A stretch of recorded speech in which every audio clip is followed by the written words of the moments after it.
Hello, this is Herb Cannon, President of AEC Management Solutions, Inc. I'm here to talk to you today about how we can solve the time card challenge. For my 25 plus years in this business, one of the biggest challenges that I've faced, and one of the most frustrating by the way, is getting people to turn in their time cards on a regular, timely basis.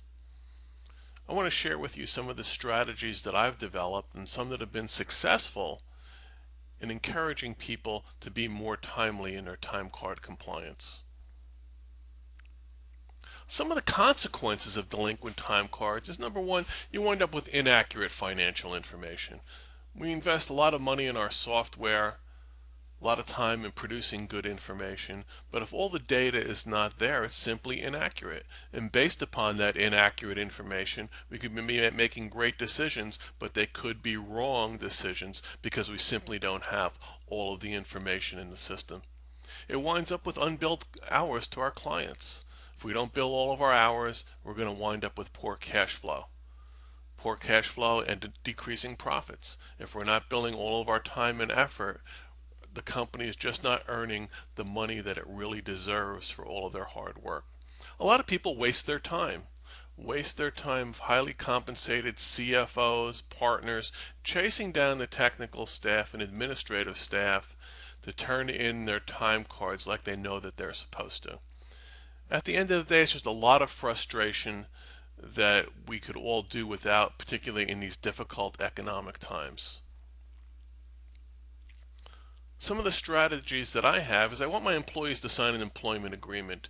And in that employment agreement, we outline a lot of things, not the least of which, by the way, is the company's right to withhold your paycheck for not turning in your time card.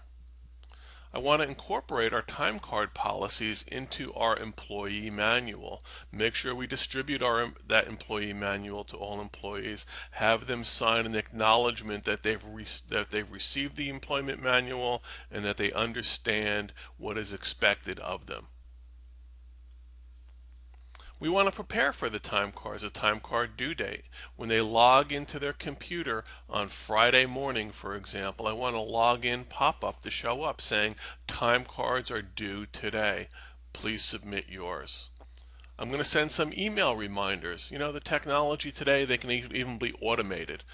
If I'm going to assume for the purposes of this presentation that time cards are due at noontime on Friday. So I'm going to have an email at the end of the day on Thursday reminding employees the time cards are due at noontime tomorrow. After they log in on Friday and see that pop up also in their email is going to be a reminder that time cards are due today at noontime. At 11:30 a.m. that day, I'm going to have our receptionist or someone else make an announcement over our PA that time cards are due at noontime today. This way everyone has plenty of warning, plenty of heads up that time cards are indeed due.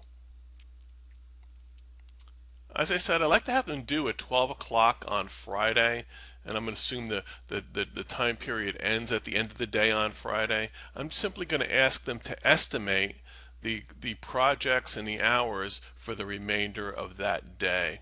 I find that people, at noontime on Friday, they know what they're going to be working on for the rest of the day. In the unlikely event that it didn't work out that way, we could always make corrections on the following week's time card. Withhold paychecks. Yes, I want to withhold pay until the time cards are submitted. When I do my seminars around the country, whenever I mention this, boy, the hands go up so quickly, it's unbelievable. It's like a big breeze coming towards me. Yes, I know it's illegal, but you know what? I don't know of anyone who has gone to jail because of it. Let's withhold those paychecks until they give us the time cards. It's a lot easier for them to then turn in their time card than to report us to whoever they might choose to report us to. I want to find them. Many of my clients that I work with, they have an incentive compensation or a bonus plan. Particularly if you have that sort of plan, it's very effective if you deduct money from their potential bonus for every day they are late in turning in their time cards.